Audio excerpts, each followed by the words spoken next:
develop that courage to sit with your own messiness. That courage to say, you know what, I am imperfect in this way and the other way. When you can hold yourself accountable, you can actually recognize when you do need help. Hello everyone, welcome to today's episode. I'm so glad to be back again. As we promised last time, we have our guest here with us today, and we are going to talk about our childhood experiences.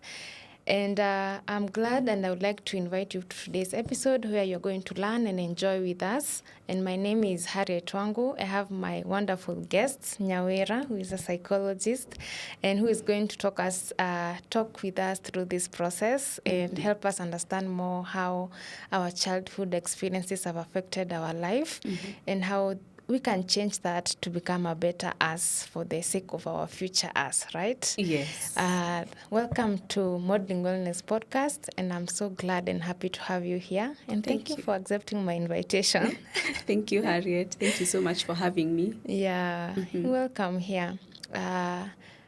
Since you talk about mostly about childhood experiences, but you have other topics that you talk about as a psychologist.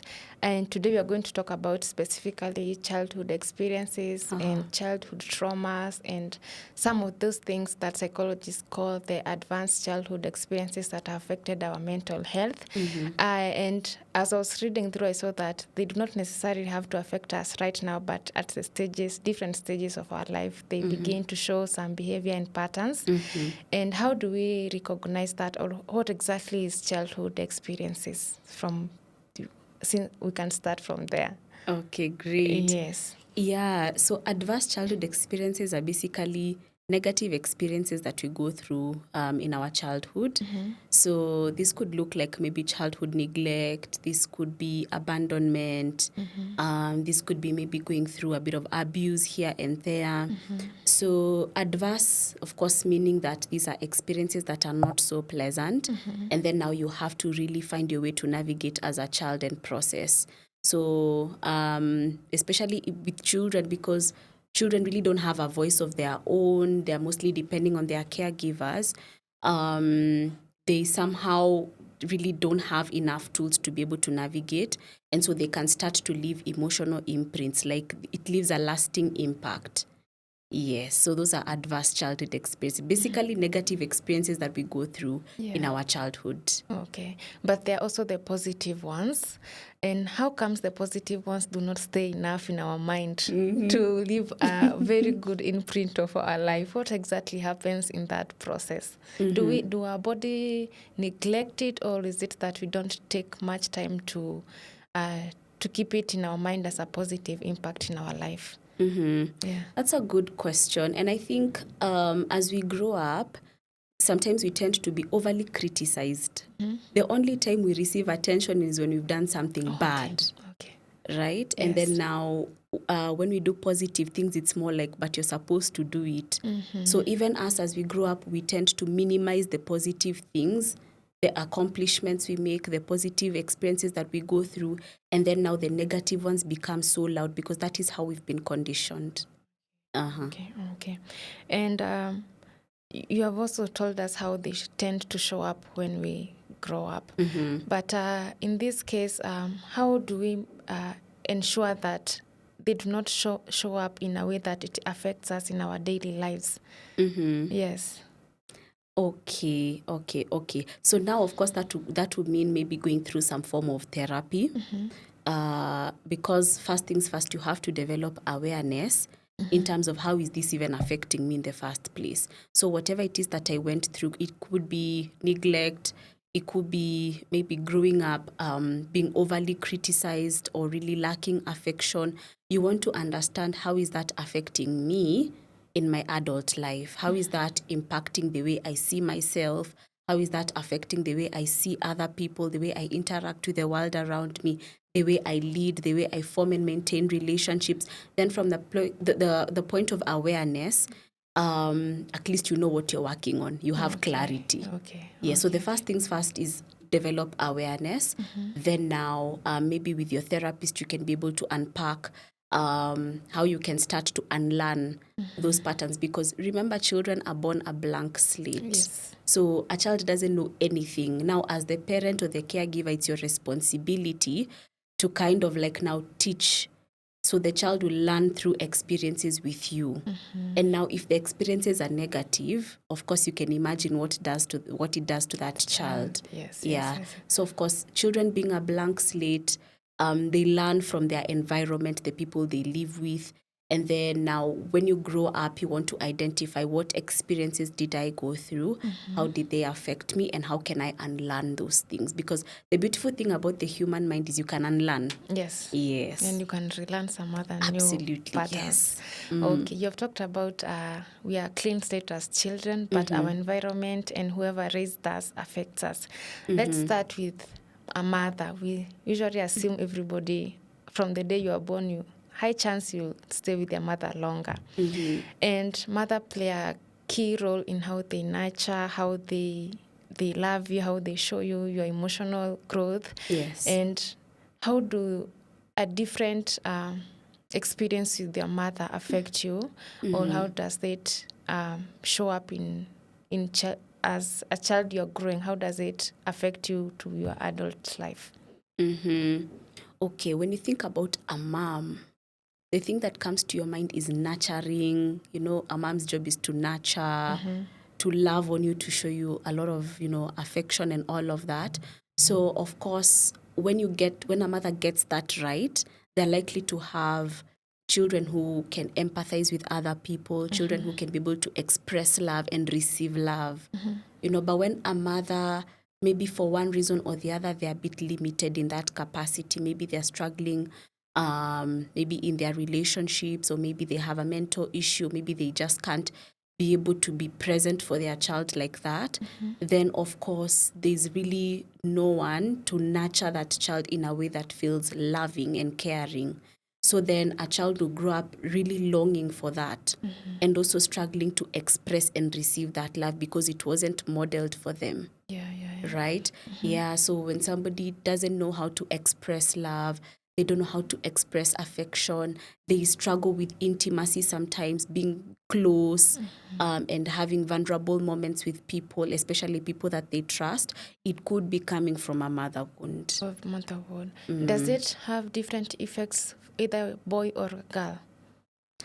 Well, not really, because both boys and girls have a need to be loved. They have a need to be, taken care of emotionally. Okay. So it could look the same, but of course now depending on many other factors, Okay. including now what society will tell us, as a boy you shouldn't do this, and as a girl you should do this. Now that changes. Okay. Yeah, but if we were to leave everything out, all factors remaining constant, really the impact could look the same. Okay. I would like to go specifically this one's for a girl child. How does being neglected by your mother affect our self-worth or how our identity as a woman when you grow up? Especially when now you come to start relationships and vulnerability and intimacy in relationships. Okay. Of course, being a girl and then you lack that love, attention, affection from your mom, it can start to make you think like you're too much. Okay. When you ask for love from your spouse or your friends or whoever it is that is close to you, you can start to feel like I'm being too much, or I'm not deserving of love, or I'm not worthy to be loved. Because repeatedly and constantly, maybe your mom let you down on that front. Okay. Yes. Do culture or family play a role in how we imprinted our childhood? Yeah, culture and family, of course, because, we are a product of course, our environment. Environment now could look like even maybe our religion, our culture, the family that we grew up in, even the school that we go to. All of those things do have a way of shaping your identity or building your personality. So, of course, if you go through cultural practices that tend to diminish you as a woman or to demean you as a woman, then you're likely to grow up feeling like I am not as important as the male counterpart. Yeah. So of course, because I know there are certain cultures even in our continent where women are not supposed to go to school. Women are only supposed to take care of the home and get married, especially at a very young age. Those ones do have a psychological imprint, because then if the male counterparts are supposed to go and work, yani they're living a fulfilled life, when all you do is give birth and take care of children and take care of the home, what does it do to you psychologically? You start to learn the idea that maybe I'm not as good as they are. Yeah. Okay. And how do we control that?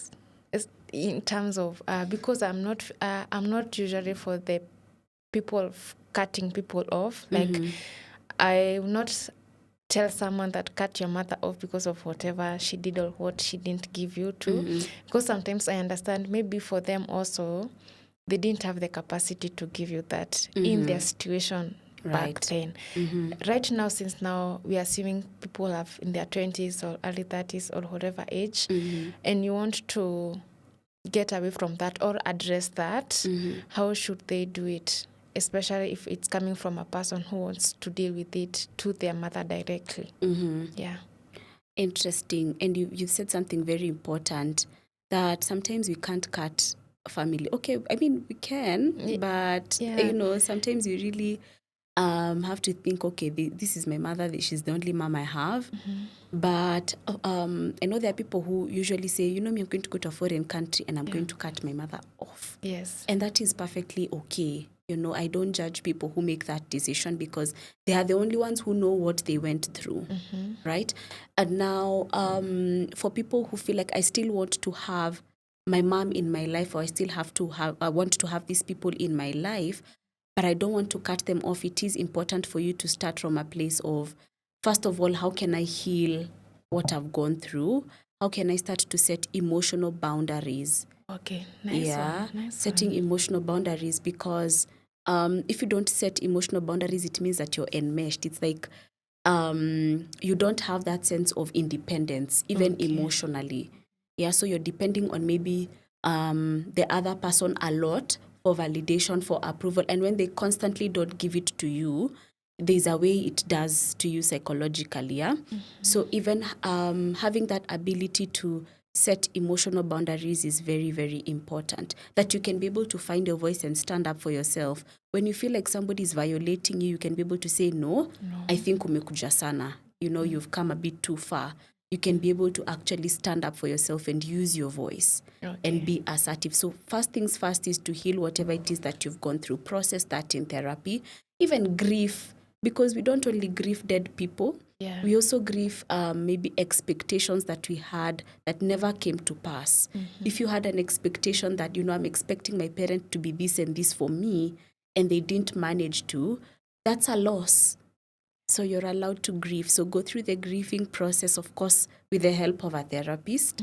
And on top of now going through that grieving process, then you'll be able to have tools like being able to now set those emotional boundaries, being able to find your own identity aside from family, so that now you know who you are, regardless of what everybody else says about you. Yes. You have talked about therapy, and I would like us to talk more about therapy. When we talk about therapy, we are going to meet someone probably unknown to us, and you start sharing on your own side, and then they listen to you, right? Yes.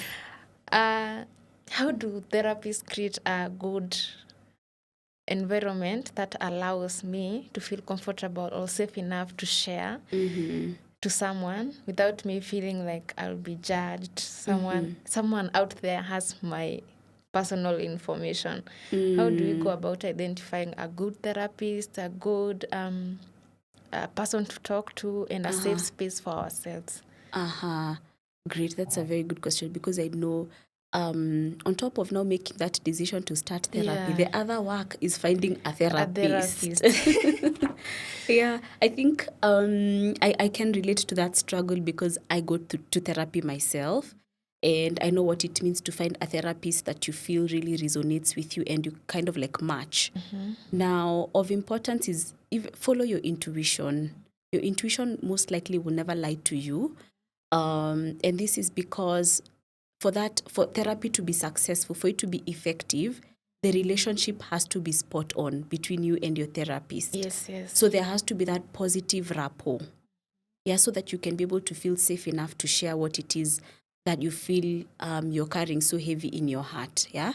So, of course, what we normally do, which is we affirm clients that, of course, sessions are private and confidential. That is one. That whatever you disclose in the therapy session stays in the therapy session, not unless maybe your therapist is really convinced that you're likely to harm yourself or to harm another person. Okay. Then you see now safety really becomes a priority. Yes. Yeah, so confidentiality is very paramount for somebody to feel safe to share their stuff with you. But again, creating that environment where somebody doesn't feel judged. Okay. Yeah. And I know sometimes when we ask somebody, why did you do that? Already you're feeling so judged. Yeah. So it comes, no, you want me to think about. Yes, it's like you're being blamed. Yeah. So we avoid statements that can easily make somebody feel judged. And of course, for me personally, I always say, and I always tell my clients that, imagine I am human just as you are. You're going through life, even me, I'm going through life myself. Yeah. So how would I come and judge you yet I am not perfect? I would only judge you if I'm perfect. Yeah. And when it comes to humans being perfect, we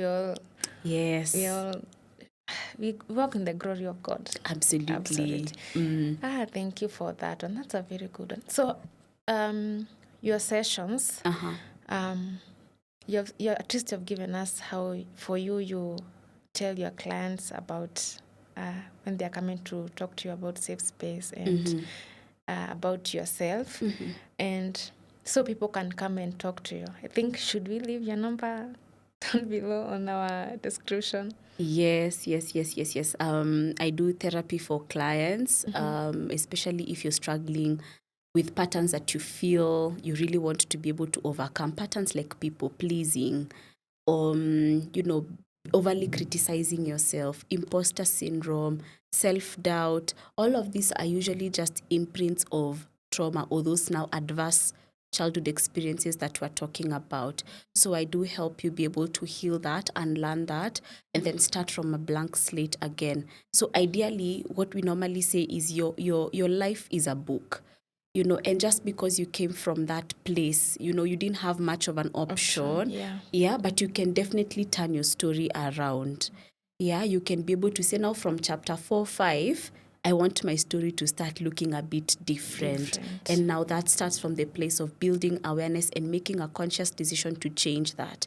So I help clients who are looking to do that and who are very serious and intentional, and then work with them through that journey so that they can start living a fulfilled life. I run Wellness by Nyawira. So people can find me on IG, Wellness by Nyawira, Facebook, Charlene Masharia, Wellness by Nyawira, TikTok, Wellness by Nyawira. And maybe the contact to reach me is through 0116 561 234. Thank you so much for that. And also, I actually agree on the part you have said, intentionality. That one comes a very long way. Because I believe that if you still, your patterns, but you don't want to do anything about it intentionally, they'll just continue being there. And they'll become part of your life until wherever you'll be intentional about changing those patterns. Yes. That's a very good one. Now, let's go now to fathers, because we also have fathers in our lives. And they also play a key role in how that we grow up. And they also leave an imprint, because we are humans and we need both father and mother. They play a key role in our growing up. How exactly does that show up, or how do we identify this one as father wounds or father issues in life? Okay. Now, when we think of a father, just like the way we're reflecting on the role of a mom, when you think of a father, he also has his responsibilities to play. Yeah. I normally say fathers play 5 key roles, the 5 Ps. One is the ability to provide, and not just provide financially. Yes, that's very important, but also provide stability in the home, provide leadership. Yeah, so that ability to provide. Again, the next P is presence. Are you emotionally present? Are you actually invested and interested in who that child is becoming? Yeah, so being present there, not just being present physically, but emotionally being present, showing care and concern for your child. Then the third P is praise. You know, a father should be able to praise, acknowledge a child, especially when they've done great things, even when they make a mistake, still not now withdrawing love, but being able to correct very gently. Yeah, so praise. And then the other one is protect. So protect, not protecting, of course, on top of protecting from physical harm, yeah, it is important for a father to also protect you from anything that could damage your identity. Yeah, protect you from the cruelties of, of life, especially when you're really young. Yeah, then on top of now protect this, give you a sense of purpose. And now this one is very important because if a father hasn't found his purpose, it becomes very difficult for them to guide their child into finding their own purpose. So a father has to find himself first, be purposeful with himself first, and then be able to have capacity for their child. Yeah, if they've walked that journey, it becomes easier to empathize with their child as they walk the same journey of finding purpose. Yes. That's I'm going to put that down. The P's. Yes. Those are very good ones. For me, I think that I took that test in your Website. Yes. And the reason why I took it is because when I was preparing for this one, I was worried that for me, I didn't grow up with my dad, but I have very good male father figures around me. And sometimes I don't usually feel the need to go look for one. Like I've never thought, I don't usually feel the need to. But sometimes when we talk, say, I don't know where my father is. And they're like, you need to go and look for them and try to understand. And I'm like, but I don't feel the need to. Now, I usually worry that what if I haven't gotten to the stage where I will feel it. Will it necessarily have to like come up in one stage of my life? Not really, because just because that happened to you doesn't mean that it has to traumatize you.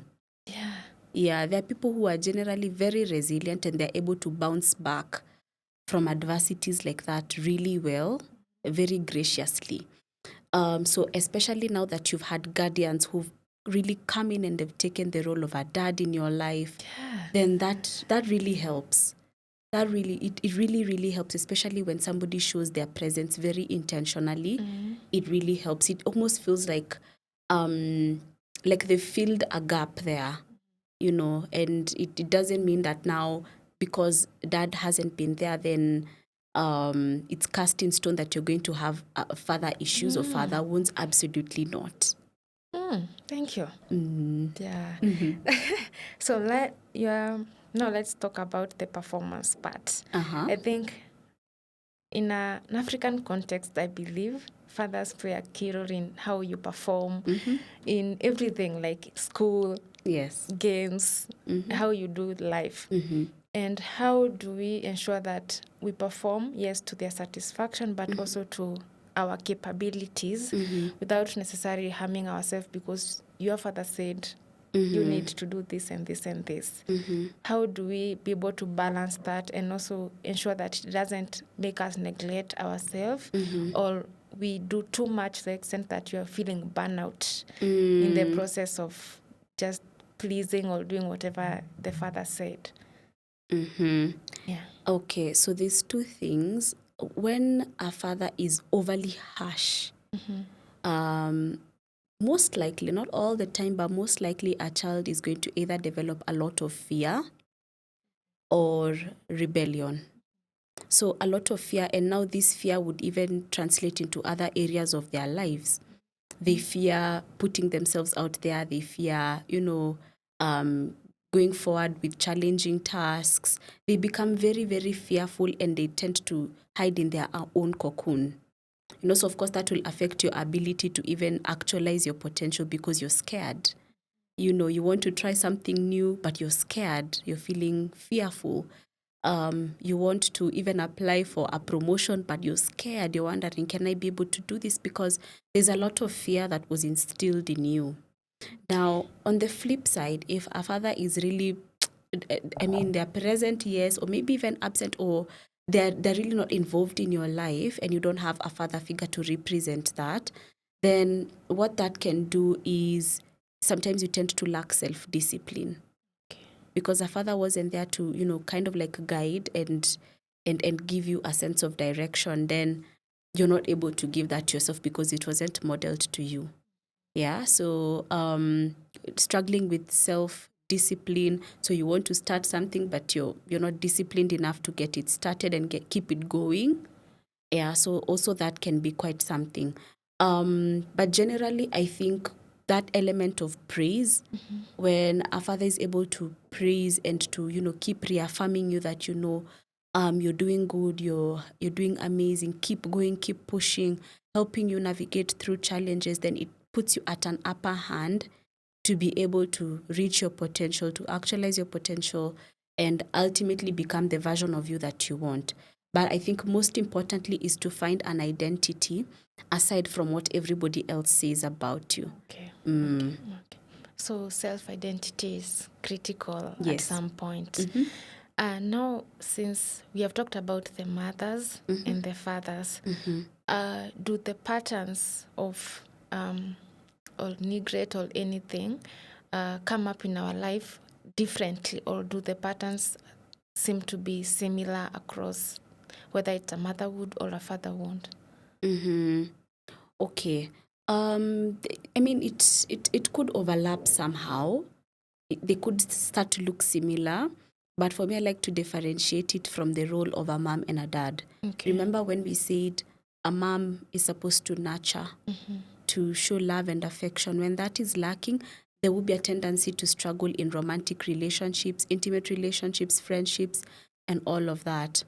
And then now on the flip side with father wound, it's more like I lack authority in my life. I lack identity. I lack discipline. Of course, now depending on the role that each of the parents played, you're likely to struggle in direct proportion to that. Okay. So we need to take So that's good, and I think these days the fathers of our generation did quite a good job when it comes to affirmation.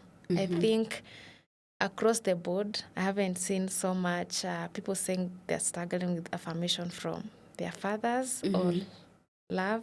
I think it's the previous one that had issues with the fathers. I think because I think they grew up when the father was kind of away or just doing job away, then coming back home. Yes. And so I think with the generation, as we are transitioning, we're also changing, and we're also adapting to what is changing and accepting to the new norms and new ways of doing life, which is good for the children that are being born right now.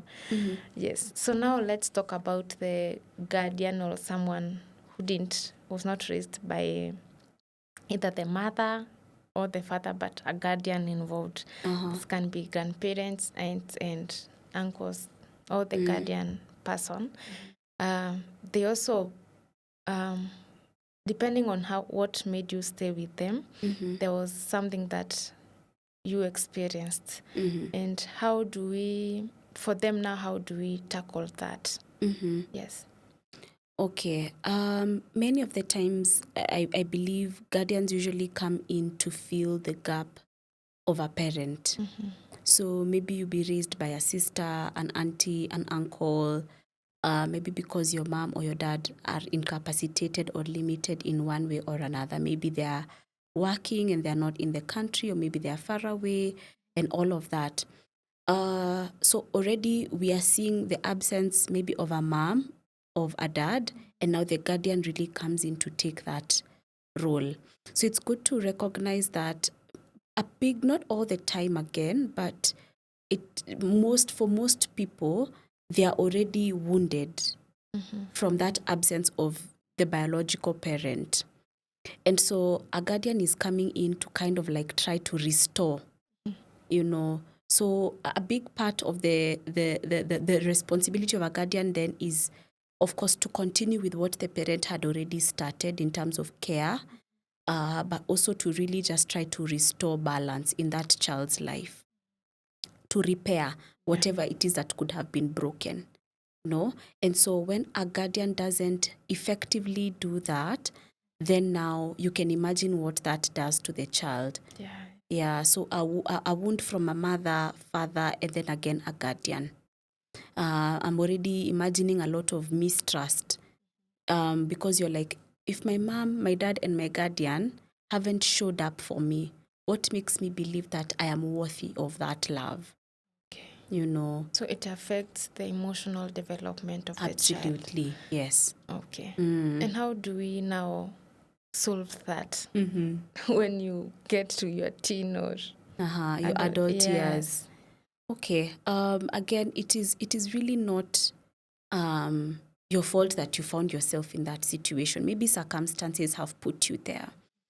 But it's good, again, like we were saying, your life is a book, and these are chapters, and it's possible to say now, from this point now, I am an adult, I'm taking full responsibility over my life. I don't want to pass these things on to my children, so it has to end with me. So I'm going to take the initiative to do the inner work, to work through those wounds, to be able to heal them, so that I don't transfer anything that I could be carrying from my parents and my grandparents onto my children. Again, a therapist would really be very, very important to help you with this process. Because even sometimes just sitting with yourself to unpack those wounds can be very painful. Yeah, and you don't want to re-traumatize yourself. So it's good to go through that with the help of a therapist. But again, a big part is to recognize that whatever it is that maybe you struggled with, those wounds, your guardian, your mom, your dad, their inability to come through for you does not reveal that there's a problem with you. It's more about their limitations and their lack of capacity. It's not about you, whether or not you're deserving of love. So it's not about you, it's just circumstances. And recognizing that, because most of the time we tend to personalize and say, maybe I'm not good enough, maybe I'm not worthy, maybe I'm not deserving, and we make it about us. But now when we look at it objectively and rationally, we're able to recognize that indeed it is not about me. Maybe life circumstances really happened, and everybody was really trying to just do a bit of damage control, nikasahaulika in the process. Yes. Okay, you have talked about something nice in that explanation that you have given us. You have said something about sitting and acknowledging something. There's something I think I've seen many therapists talk about, sitting. Is it called sitting through it or sitting with it? Yes. I would like us to, and we don't want to re-traumatize ourselves, as you have said. Yes. How do we do let me sit with this one for like 2 minutes and not re-traumatize myself again? Okay. That's a difficult one. Yes, these are experiences that happened, and it's not possible to forget them completely now. You cannot remember. You'll remember those memories from time to time. But those experiences, why they're significant to you, is because maybe they made you feel a certain way. Maybe they shaped your identity in a certain way. Maybe they are now affecting how you form and maintain relationships. Those attachment styles, I know many of us are aware of this. It's all over on the internet. You can find these resources around secure, anxious, avoidant attachment styles. So, of course, when you look at a secure person, this is somebody who is just comfortable in their own skin. And then now an anxious person is somebody who, of course, in relationships, they do want that closeness. They are craving that closeness, and they feel like if my partner takes a step back, they are abandoning me, they are rejecting me. So there's that deep fear of abandonment, deep fear of rejection. For avoidance, it's more like closeness is uncomfortable. And then now there's a combination, anxious avoidant attachment style. Now here you crave that closeness, you're longing for it, you're longing for that connection and intimacy, but when it comes, you want to repel. It's uncomfortable. Yeah, so these attachment wounds also now come from the wounds that we've gone through, those emotional wounds as we were growing up. Now, essentially, to be able to work it out is first of all to understand yourself. How are those wounds even showing up in my life right now in my adulthood? Are they affecting my relationships in that sense? Did they affect my attachment style? Did they affect how I see myself? Do I think I am not good enough? You know, when you have that understanding, then now you want to now start the process of unlearning.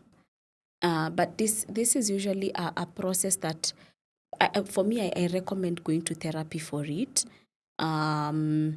So that you can also be aware of your blind spots. There are certain things that we don't even know that we are doing, or ways that we are living that are problematic and could be stemming from those wounds. Ultimately, I say go to therapy. Now we I think now we are in a place where you go to therapies, you heal, you learn new behaviors and patterns in your life. You have new habits in your life, and sometimes it's difficult to pass them to the generation or to your kids and the next person near you. And what is the role of the community? Because I feel like when you're going through this process, you need to have a community. It can be friends, it can be your church, it can be anywhere, but you need a community. Yes. What is the role of advising someone? Can you please get a community that you can be around when you're going through the process? Okay. Yes. Very, very important. Community comes in to provide a support system. So for whatever it is that you're going through, support system is a key part of healing. Having people to walk with you that journey so that you don't feel isolated, you don't feel alone in that process. Again, when you understand that you're not alone, you know, people are sharing their stories, and you recognize that, oh, okay, I am not abnormal for feeling this way, then it gives you a bit of comfort. I like to say there's comfort in numbers. When we know we are not alone in something, we feel comforted. We realize that the journey is of many of us. Then so that helps you realize that you're not just an outcast, but at least you have a community around you.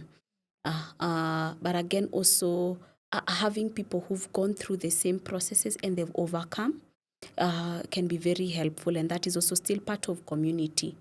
Having role models, speaking to people who have gone through that process and have emerged victorious. And I usually see a lot of this, especially with people who are struggling with addiction. People join the Alcoholic Anonymous and all those kind of support groups. They really, really go a long way. So whatever community looks like to is for you to really distinguish what feels like home to me, what feels like a community. Do I want to join a support group? Do I want to have maybe a friend or two? Is it my family that is my community? Is it my workplace?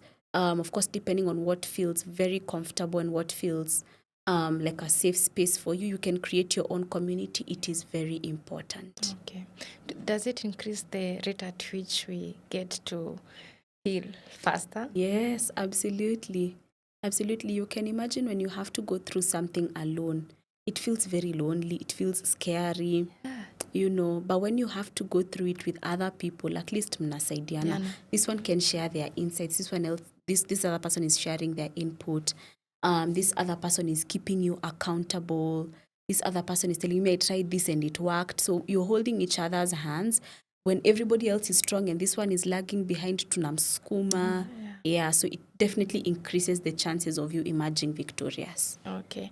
Now, let's assume I want to start the healing journey. And maybe I have a group of friends that they're not doing they're not in this journey with me. How do I politely decline or tell people, like, if, for example, I'm struggling with alcohol and I want to stop taking alcohol, and all my friends take alcohol? how do I tell them politely, like, I'm doing this, and this? I would like for now to pull back on us hanging out in a place where we are taking alcohol. Because I also think that we don't need to lose like all the friends that we had previously, or do we need to? No, absolutely not. I mean, if you're trying to do something a bit more differently, doesn't mean that now you have to cut off all the friends that you had. Yes. But again, you want to understand, is it a struggle for you to say no? And why is that a struggle? Okay. Yeah. If you want something, or, say people are going out for drinks and you feel you want to walk a different journey and you've been invited, do you struggle to say no, or it comes very natural to you? Okay. And if there's a struggle, what is that struggle about? Maybe were you silenced when you had an opinion? Were your feelings dismissed? All of these things, still again, childhood experiences. Yeah. Okay. So understanding, first of all, am I able to say no? Can I stand for myself? Can I use my voice? Can I communicate assertively? If yes, then keep doing that. Your friends will ultimately adjust. Watazoea tu hivyo ndio sasa wewe umekuwa. Okay. But again, if it is a struggle, I would recommend still again speaking to a therapist to understand, why am I struggling with feelings of guilt, especially when I need to say no. No. Yeah. That's quite a good one. Yeah, the guilt and the communication part. And also we have to I think that sometimes there are those friends who just don't get your point of view. Yes. And for those ones, you just have to let them have their own opinion. Yeah. And walk on your own journey, because I think it's you who wants to improve on yourself, and then they will catch up later if they do. Yeah, but saying no, it's quite a hectic thing to do. And also how to say it. Yes, especially without feeling guilty. Usually I say, even in the initial stages as you're learning how to do it, the guilt will be there. The fear will be there. But those are just feelings. Yeah. It's a guilty feeling, it's fear. It doesn't have to stop you from doing the thing that is important for you to do for yourself. Okay. Now, so this is like the last of it all. If I want to start, I know in the whole episode you have been talking about going to therapists and talking to one communities and others. Now, give us now a full, like a small guidelines of like tips of, if I want to do a healing of my childhood experiences or traumas, how do I start, like the final thing if someone didn't listen to everything else we said in between? Okay. Yes. Yeah, one of the things that is very necessary is try to build awareness. Develop that courage to sit with your own messiness. That courage to say, you know what, I am imperfect in this way and the other way. When you can hold yourself accountable, you can actually recognize when you do need help. So, sometimes you go through certain patterns like people pleasing, and we say, but it's not a big deal. Yeah. When we minimize our problems or our patterns, then we don't have capacity to sort them out. But looking at them realistically and saying, okay, this is it, this is what I have to sort out. Developing that awareness, that courage to sit with it is the most important thing. And then if it comes with feelings of sadness and whatever, allow yourself to feel all those feelings. If you can have a community around you, like the support system we were talking about, people who can actually come in and help you, maybe seek out people who've gone through it before and they've emerged victorious. Speak to professional, a counselor, a therapist. Again, if you feel like you're really, really struggling, it is important for you to even speak to a psychiatrist. Now, in circumstances like severe depression, maybe even thinking about taking away your own life and all of that, reach out to maybe a psychiatrist who will be able to at least help you manage that before you even start your sessions. But ultimately, the most important thing is the courage to be able to acknowledge, these are my shortcomings. And then where do I start? Okay, courage. And where Yes. do you start? Building now that self-awareness. Where is this coming from? How did I learn this? What experiences did I go through that made me believe these limiting beliefs? And as well now also trying to make an adjustment in terms of, remember the emotional boundaries we were talking about? So if you, for example, if you're struggling with people pleasing and the people you have in your life are takers, all they want is to take from you, take from you. See, now it keeps you in that loop even longer. Yes. But now making adjustments even in the relationships you form, you want to have relationships with people who can pour into your cup as you're pouring into theirs. People who understand when you have to set a boundary and they don't take it personally. That helps you now slowly start to blossom into the version of you that you've always wanted to be. Okay, that is nice. I believe that even in public hospitals, there are some of these professions that help you with, I think, psychiatrists and some therapists also there. So if you cannot afford a private one, you can walk into a public hospital and find one there. Also, that is nice. Thank you so much. Now, for the final part, how do we get to meet? Do you take, what is it called? Insurances?